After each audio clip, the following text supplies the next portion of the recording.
Regina. Boa noite, amigos e amigas.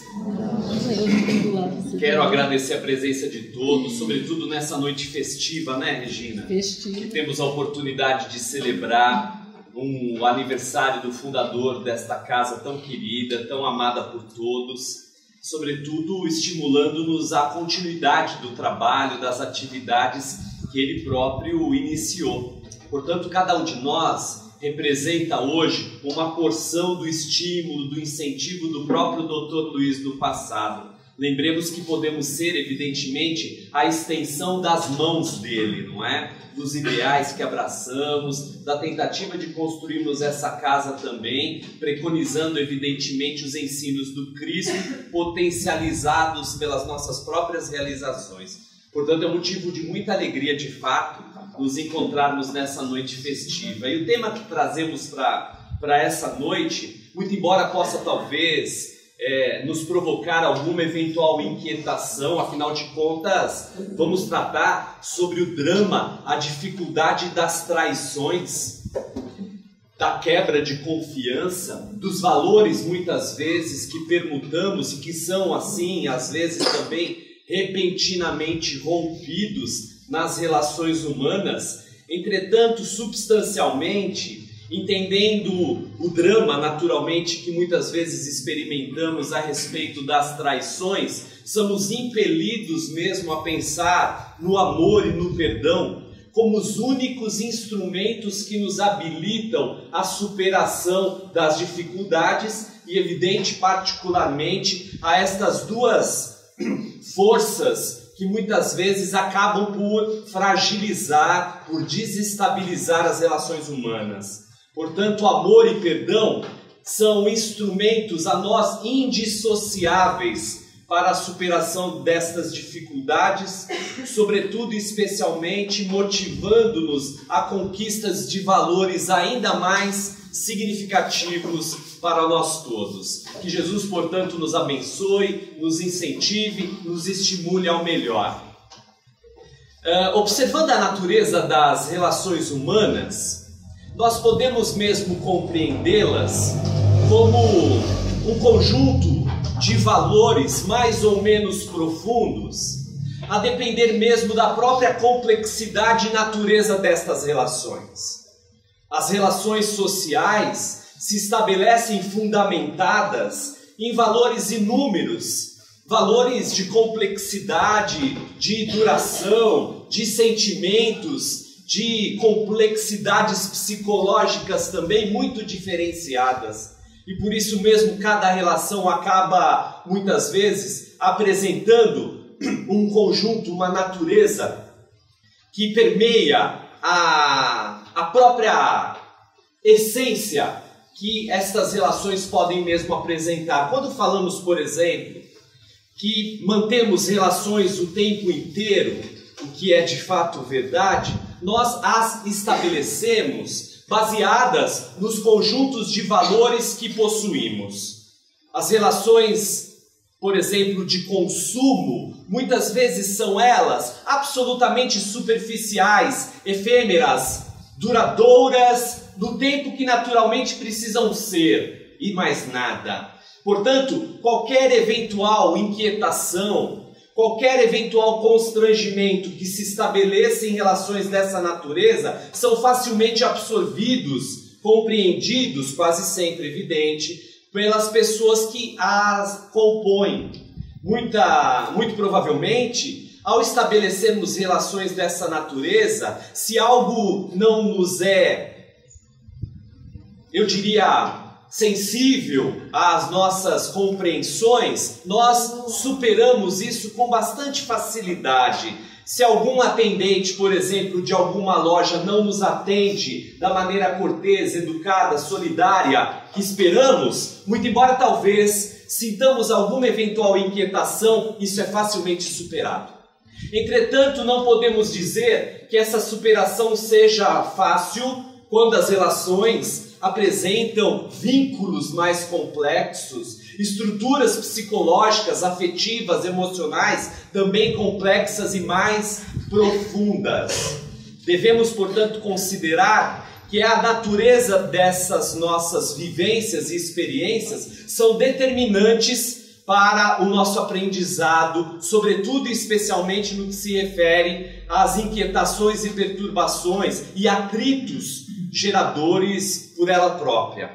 Assim, quando determinados valores nos são inquietantes ou nos provocam eventuais inquietações, sobretudo no que se refere também à própria traição em si, fragilizam-se pessoas, as partes envolvidas dessas relações e as próprias relações que acompanham evidentemente. As pessoas ficam naturalmente fragilizadas. A relação também naturalmente se fragiliza, exigindo por isso mesmo um esforço adicional por parte das pessoas que envolvem-se ali naquele drama, na superação de suas dificuldades.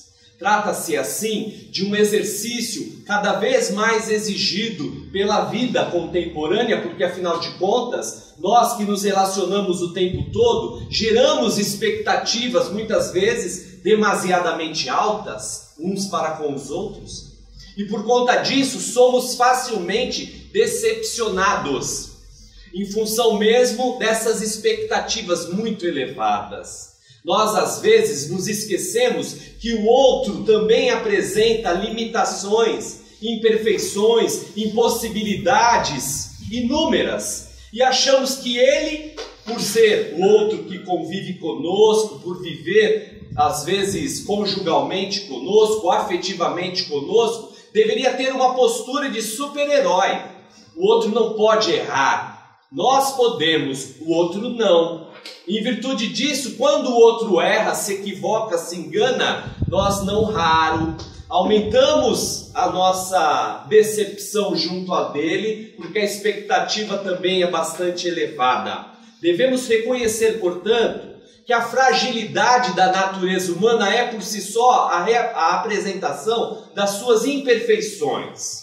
Entendendo que o outro pode errar tanto quanto nós erramos, nós já temos um primeiro passo importante e decisivo na compreensão dessas imperfeições e por isso mesmo, em decorrência muitas vezes da quebra desses códigos invisíveis, dessas diretrizes e normativas que alimentamos nas relações mútuas, nós saibamos melhor compreender e superar quando eventualmente encontramos dificuldades. A traição é essencialmente a ruptura desses valores.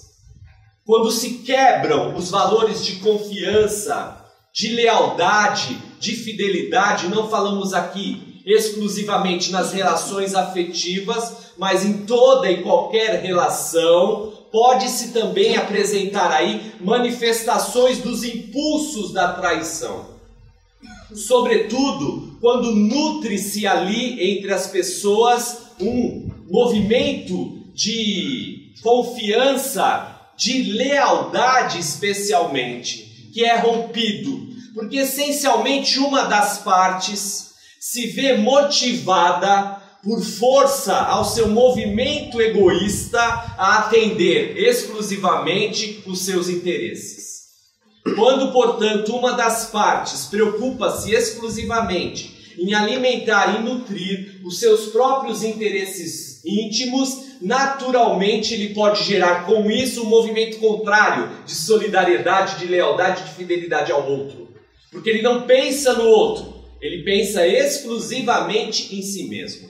E em decorrência disso, acaba provocando um movimento de atendimento a essas suas próprias necessidades e expectativas em detrimento daquele que nele confia.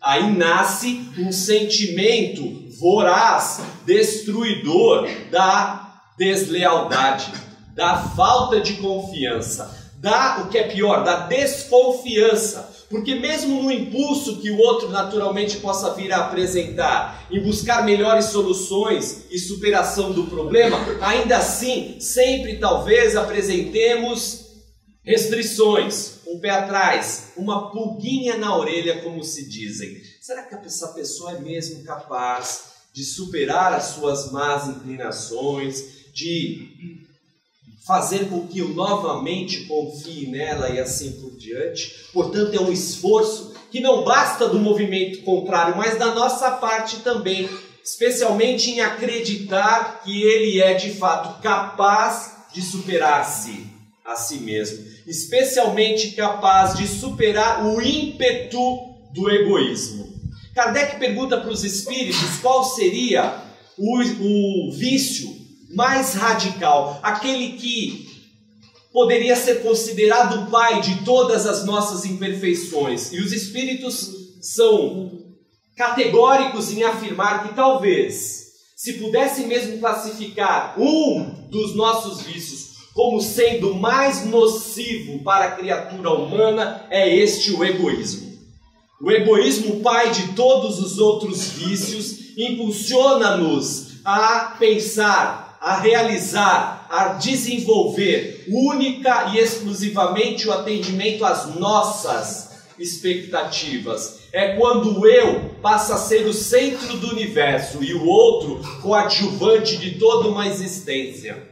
Vejamos, portanto, que sendo esse o vício mais radical, é aquele que mais devemos domar e superar. Em todos os movimentos de traições que a história da humanidade registra, há sempre a observância do egoísmo latente, presente e audacioso. Por isso mesmo devemos considerar que o indivíduo que se movimenta nessas questões é, antes de tudo, alguém que experimenta faixas de atividade, de pensamento e de maturidade espiritual e emocional ainda relativamente baixas e que precisam não somente ser compreendidas, mas educadas com a autoconscientização, quando possível, ou ainda com a orientação e esclarecimento, sempre que necessário, para o despertar renovado, fortalecedor e indicativo de novas posturas diante, portanto, dos desafios que a vida de certo reclamará. Observando a história, ela própria registra um conjunto incrível de traições, daquelas que muitas vezes ficamos perplexos em conhecê-las, indignados em sabê-las, quando não absolutamente desacreditando da possibilidade mesmo de ter ocorrido, mas elas existiram como existem em todos os dias, nas nossas famílias talvez, nas empresas em que trabalhamos, ouvimos falar de amigos e outras pessoas e assim por diante. Em 44 anos antes de Cristo, a história registra uma das primeiras grandes traições que conhecemos. Marcus Június Brutus lutava contra o imperador Júlio César. O objetivo dele era apoiar Pompeu Magno e por isso mesmo ele se movimenta junto às guerras civis romanas para alcançar o poder, destituindo o imperador Júlio César, assumindo, portanto, não ele, mas Pompeu Magno, de quem ele era um fiel colaborador. Júlio César, sabendo disso, acaba perdoando o general Marcus Június Brutus desse movimento desarticulador que ele naturalmente tentava fazer. E não somente o perdoa, mas especialmente o nomeia depois, mais tarde, a um importante cargo político na aristocracia romana, que era o cargo de pretor. Marcus Június Brutus, ainda assim, não se demoveu da ideia de traição ou de destituição do imperador Júlio César. Acaba então criando uma oportunidade, marcando uma reunião no Senado romano, onde ele, juntamente com outro general de nome Cássius, acabam articulando o assassinato de Júlio César. Qual não é, entretanto, a surpresa de Júlio César, o imperador, quando, observando atrás a adaga que o feria mortalmente, a feição conhecida e amada de Marcus Június Brutus. Ficaria registrada para toda a história a célebre expressão que os historiadores anotam: até tu, Brutus. Às vezes nos utilizamos dessa expressão no nosso cotidiano, inclusive, muitas vezes também julgando aqueles outros que se movimentam nesse sentido contrário a nós. Naturalmente, a história registrando esse tipo de traição acaba também demonstrando ser algo absolutamente comum a todos nós. Obrigado, viu? Em 1603, a literatura também registra uma outra história importante de traição que todos conhecemos. Trata-se da história de Otelo, que William Shakespeare anota também numa de suas obras da dramaturgia, chamada Otelo. Otelo era um importante general e tinha como alferes um colaborador e amigo chamado Iago. Otelo acaba ignorando Iago e nomeando para tenente um outro colaborador. Iago, nesse momento, se vê possuído de muita fúria e decide vingar-se de Otelo. Começa então a articular uma mentira que fizesse com que o general Otelo acreditasse que sua esposa Desdémona o traía. A coisa foi tão bem articulada, tão bem tramada, que o general Otelo de fato acredita que a esposa Desdémona o traía e acaba matando-a asfixiada. Quando ele descobre que tudo não passou de uma vingança ardilosa movida por Iago, ele próprio, não se conformando e tomado de remorso, se suicida, registrando também para a história de Iago, Otelo e Desdémona.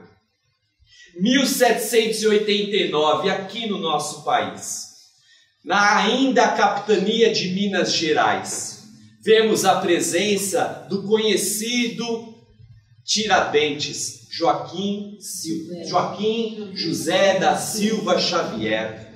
Procurava ele criar um movimento de independência contra o jugo também opressor, sobretudo com tributos, com cobranças de impostos da colônia portuguesa que éramos até então.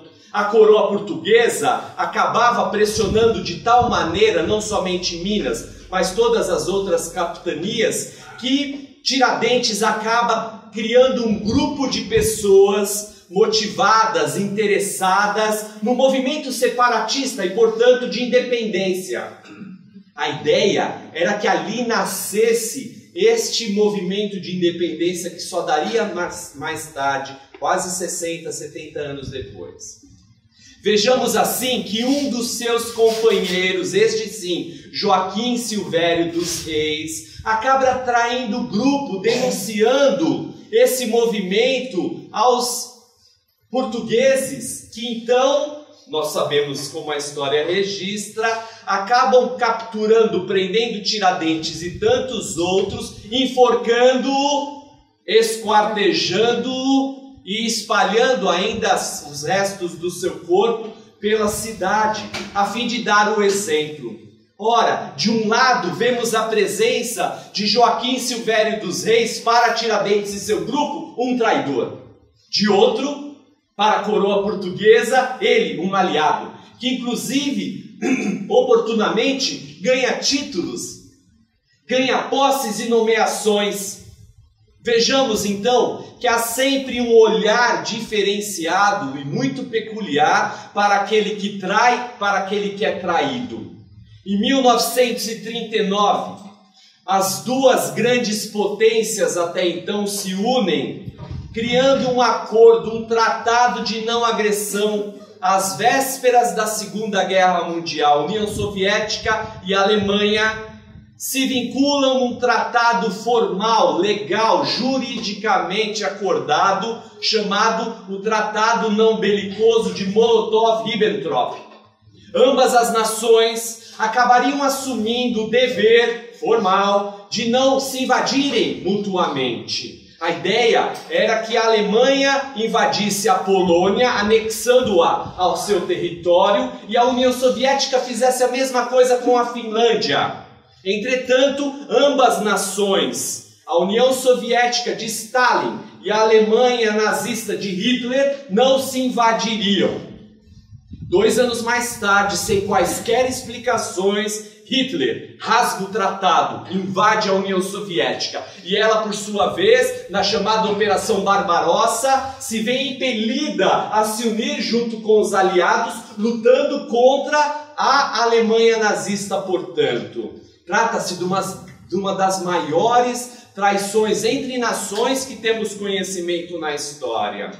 Ainda assim, amigos, a história especialmente registra uma traição em particular que deixa-nos de fato, até os dias atuais, bastante inquietos, bastante perplexos, quando não descrentes. Trata-se naturalmente da traição de Judas em relação a Jesus Cristo. Talvez seja essa, aquela que mais indignação e surpresa pode mesmo nos causar. O que é compreensível, evidentemente, porque Judas foi um dos 12 escolhidos a dedo por Jesus. Jesus, que nada fazia de errado, evidentemente, certamente também não erraria escolhendo um dos seus discípulos, este que mais tarde acabaria, portanto, por traí-lo. Entretanto, agrega ao grupo aquele que parecia destoar dos outros 11, porque até então era o único não galileu.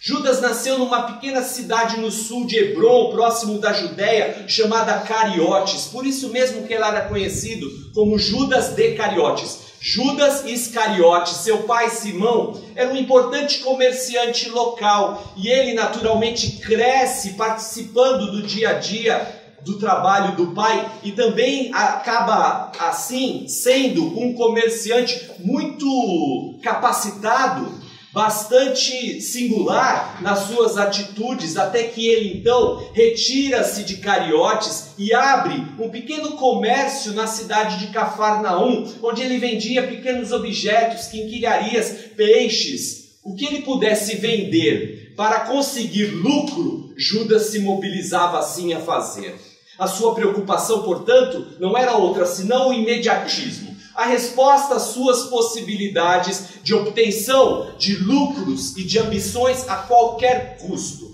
É nessas circunstâncias que Jesus o encontra. E encontrando-o ali, convida Judas a ingressar naquele pequeno colegiado íntimo inicial. Ele não se faz de inquieto e aceita imediatamente o convite de Jesus sem questionar absolutamente coisa alguma. Já era a força da autoridade moral do Cristo que imprimia um movimento que Judas naturalmente, inconscientemente também buscava, de melhor ajudar e aprender com o Mestre Jesus. Foi assim com todos, naturalmente seria assim também com ele. E Judas, portanto, começa a passar o seu cotidiano experimental junto a Jesus. Ele percebe então que aquele de fato era o Messias prometido, que ele era o Salvador, as suas extraordinárias preleções, os seus ditos milagres também contundentes, as suas prédicas. Tudo aquilo encantava Judas de uma tal maneira, e ele via o seu amor por Cristo cada vez mais crescente, e Judas de fato começou a amá-lo profundamente. Entendia que Jesus não somente era o Messias, mas seria ele também o grande responsável pela libertação do povo judeu sob o jugo opressor romano. Entendia que Jesus teria de fato uma participação inequívoca na libertação do povo judeu e por isso mesmo não somente acreditava nele, mas aliava-se a ele sob todos os aspectos e incondicionalmente. Entretanto, Judas não entendia o movimento pacificador do Cristo. Para ele era muito difícil entender Cristo edificando o reino de Deus de dentro para fora. Acreditando, portanto, amigos, que Jesus seria mesmo o grande agente libertador, ele cada vez mais se coloca à disposição do Cristo.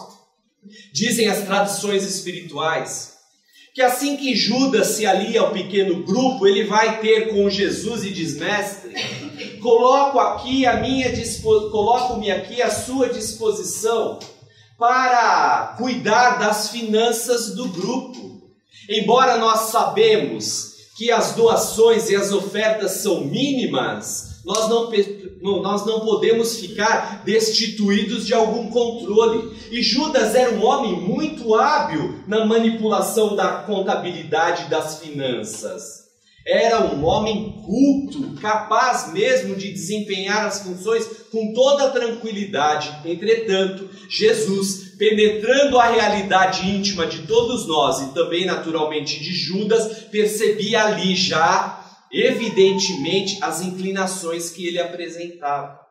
E Judas, então, quando aproxima-se de Jesus e diz: Mestre, coloco-me aqui à disposição esta bolsa, para que eu possa guardar os valores amoedados que conseguirmos coletar e acumular.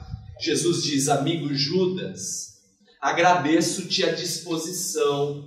A bolsa de fato é pequenina, mas roguemos a Deus para que tu não sucumbas ao seu peso.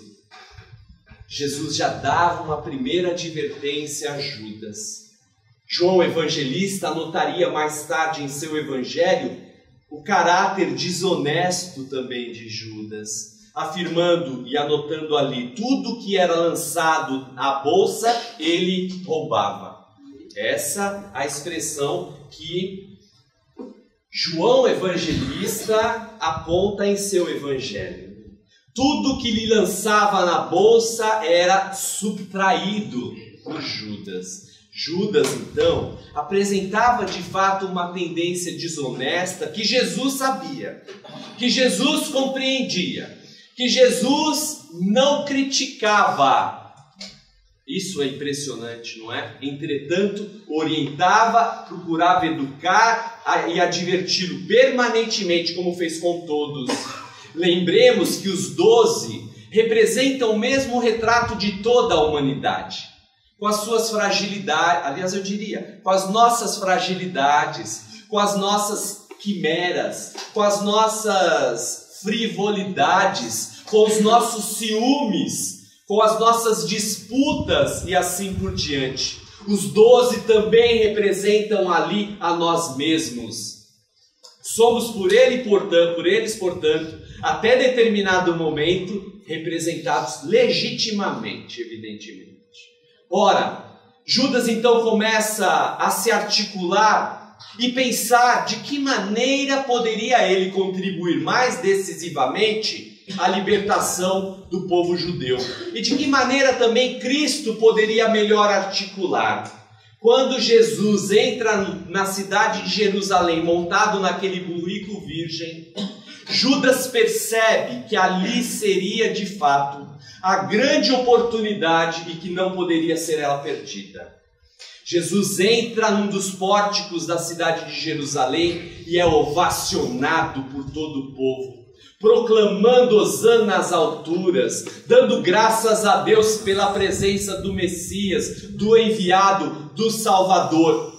E o povo coloca-se à disposição de Jesus, dando-lhe, oferecendo-lhe palmas, perfumes, presentes inúmeros. Judas vê ali o povo, aliado à figura do Cristo, como grande movimento efetivo para a libertação revolucionária que ele buscava. Ele não entendia a mensagem libertadora e pacífica do Cristo. Achava mesmo que apenas de maneira belicosa e armada a libertação viria. Entendia que Jesus era lento demais, era moroso demais, esperava alguma coisa, sabe-se lá o quê. E Judas sentia a necessidade de agir aqui e agora, a qualquer preço. E ali então ele viu a oportunidade e pensou para consigo: não posso perdê-la. É agora ou nunca. Esperava de Jesus um movimento mais concreto, rumo a agregar cada vez mais a população contra Roma. Entretanto, contrariamente às suas expectativas, Jesus volta para Betânia em silêncio, sem articular palavra alguma. Nessa noite, Judas acaba indo ao Sinédrio, Ele tinha alguma influência política, conhecia os fariseus e procurava mesmo ali ter com eles, a fim de que também eles pudessem ajudar a revolução que ele esperava conseguir e alcançar. Ele então propõe um plano. Jesus seria capturado. Enquanto Jesus ficasse no cativeiro, ele, Judas, tomaria o controle da revolução armada junto com o povo judeu, aliados políticos, pessoas influentes, sacerdotes, doutores da lei, juntamente com o povo, derrubaria Roma do poder e, em função disso mesmo, poderia mais tarde libertar Jesus para dirigir-lhe as orientações espirituais e de esclarecimento junto ao povo. Enquanto Jesus, portanto, ficaria preso, o movimento revolucionário se daria. Depois, essas duas grandes forças, na visão de Judas, Jesus como a personagem espiritual e ele como a política e social, se integrariam, libertando o povo e alcançando os cumes que naturalmente ele, Judas, esperava. E foi assim então que ele articula o acordo entre os fariseus, entre os doutores da lei e ele próprio. Na noite programada, Judas, juntamente com alguns outros doutores da lei, fariseus e seguranças, vão até o monte procurar Jesus. Ele se encontrava com alguns poucos amigos ali, alguns dos seus discípulos. Então logo chega Judas acompanhando essa pequena horda que objetivava capturar Jesus. Jesus se antecipa e pergunta: a quem buscais? Um dos soldados diz: ao mestre Nazareno. Ele imediatamente responde: sou eu. Com a autoridade que lhe era peculiar, com a força magnética, vibratória que ele naturalmente já tinha. Aquilo fez com que as pessoas estremecessem, porque acreditavam que uma vez Jesus, vendo aquele pequeno grupo indo buscá-lo e prendê-lo, ele fugiria, abandonando inclusive os seus amigos, e a postura dele foi ao contrário. Jesus nunca perde a oportunidade de ensinar e fazer mais e melhor, evidentemente. Ele diz: sou eu. Nesse momento aproxima-se dele Judas Iscariotes.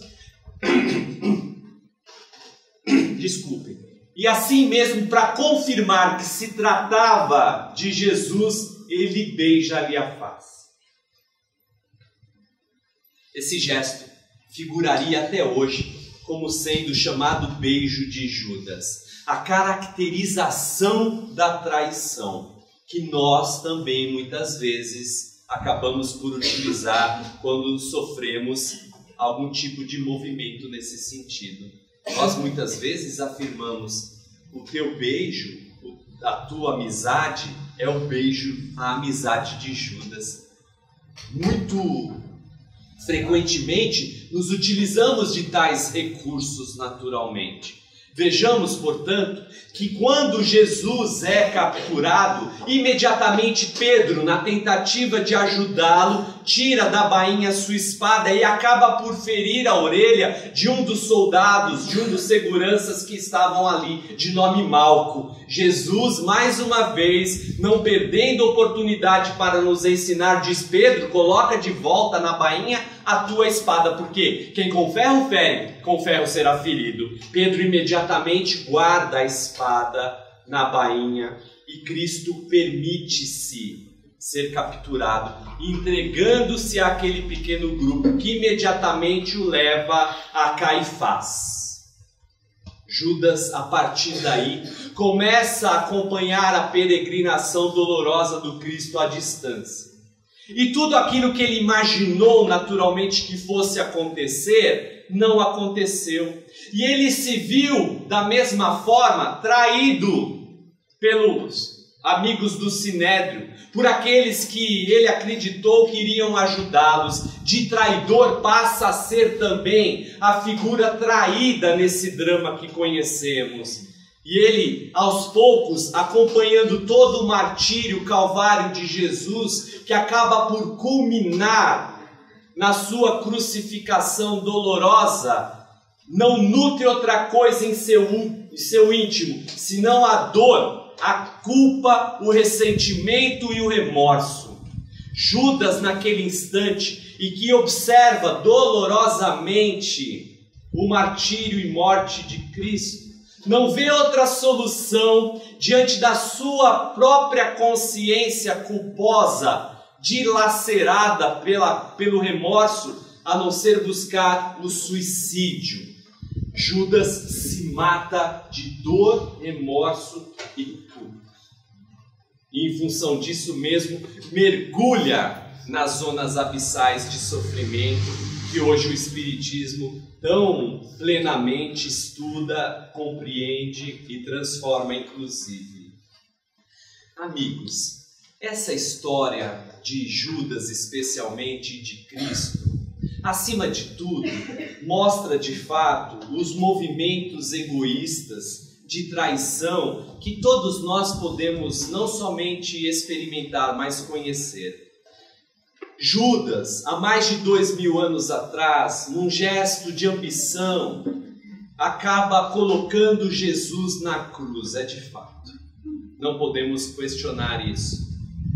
Entretanto, perguntamos se nós, talvez, ainda hoje, também não estejamos assim, muitas vezes, traindo Cristo novamente, quando especialmente conhecemos os seus preceitos, quando especialmente acompanhamos a sua história, abraçamos os seus ideais e ainda assim nos esquivamos, muitas vezes, em seguir-lhe os passos. Se Judas de fato talvez tenha sido o grande pivô para colocar Jesus na cruz, talvez nós ainda não o tiramos de lá. E é preciso reflexionarmos sobre isso também, especialmente considerando que é preciso descrucificar o Cristo, tirá-lo da cruz para torná-lo um de nós, não um de nós comum, mas aquele que superou o mundo e os apelos da materialidade e tornou-se o dirigente maior que temos conhecimento. Por isso mesmo, devemos considerar que, independente do tamanho dos nossos erros, independente do tamanho dos nossos equívocos, independente se somos nós hoje agentes da traição ou agentes que sofrem a traição sendo traídos, ainda assim devemos elaborar o exercício do amor e do perdão diante das nossas mais sublimes expressões de crescimento espiritual. É assim que aconteceu com Judas, é assim que naturalmente pode acontecer conosco. Judas, ele próprio, narram também as tradições espirituais. Então logo ele mergulha nas zonas abissais e Jesus se vê livre da cruz, ele também vai ter com Judas imediatamente, ficando ao lado dele durante 3 dias. E só depois de 3 dias, quando Judas consegue adormecer, Jesus volta e se materializa inicialmente para Madalena, para as outras mulheres e para todo o seu grupo. Nenhum de nós, em momento algum de nossas existências, aconteça o que acontecer, estaremos desamparados, felizmente, graças a Deus. Depois de muito tempo, sobre os quadros sombrios do Calvário, Judas, cego no além, errava solitário. Era triste a paisagem, o céu era nevoento e, cansado de remorso e sofrimento, sentara-se a chorar. E nisso, nobre mulher de planos superiores, nimbada de celestes esplendores que ele não conseguia divisar, chega e afaga a cabeça do infeliz. Em seguida, num tom de carinho profundo, quase em oração, lhe diz: meu filho, por que choras?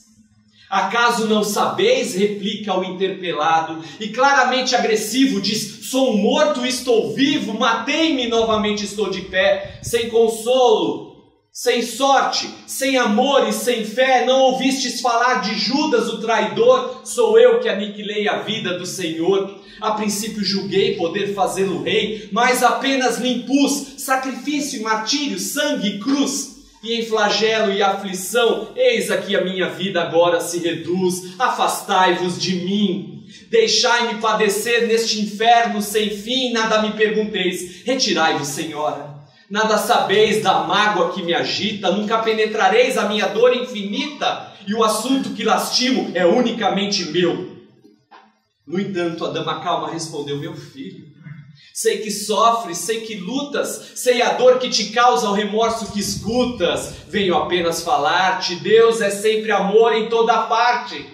E acrescentou serena: a bondade do céu jamais condena. Venho por mãe a ti, buscando a um filho amado. Sofre com paciência a dor e a prova, terás em breve uma existência nova. Não te sintas sozinho ou desprezado. Judas interrompeu-a e bradou rude e pasmo: mãe, não me venhais aqui com mentira e sarcasmo, depois de me enforcar no galho de uma figueira, para acordar na dor sem mais poder fugir à vida verdadeira. Fui procurar consolo e força de viver ao pé da pobre mãe que me forjara ao ser. Ela me viu chorando e escutou os meus lamentos, mas teve medo de mim, medo dos meus sofrimentos, expulsou-me a esconjuros. Chamou-me monstro por sinal, disse que eu era unicamente um espírito do mal, intimou-me a terrível retrocesso, mandando que apressasse o meu regresso para a zona infernal de onde de certo eu vinha. Ah, eu detesto me lembrar da horrível mãe que eu tinha. Não me faleis de mães, não me faleis de amor, porque eu sou apenas um monstro sofredor. Ainda assim, disse a dama docemente, por mais que me recuses, eu não me altero. Amo-te, filho meu, amo-te e quero ver-te de novo a vida, maravilhosamente revestida em paz e luz e fé e elevação.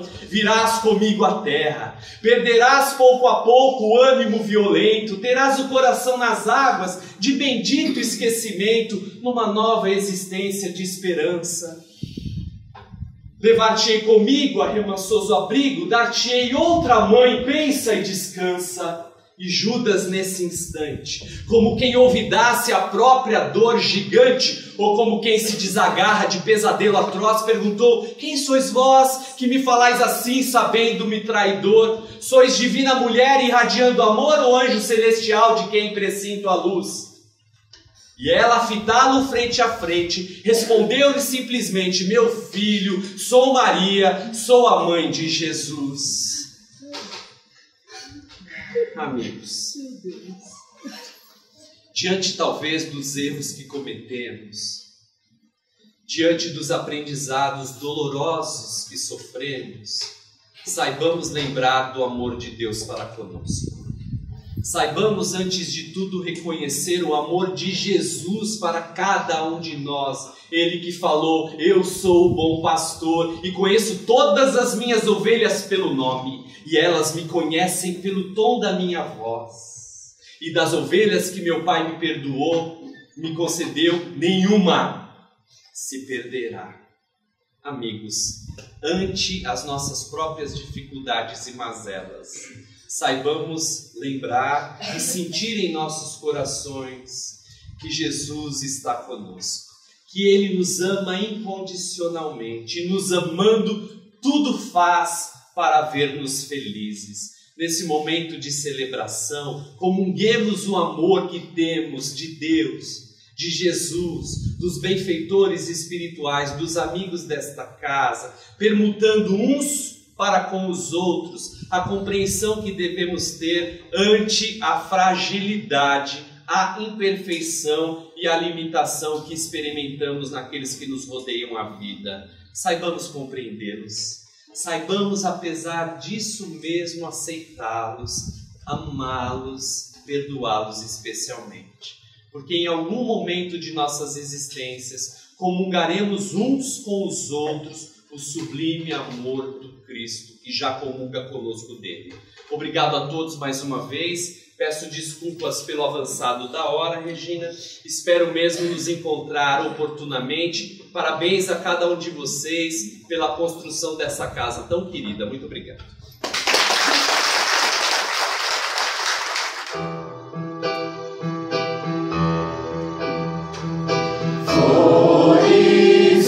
irmãos que se encontram pela paz.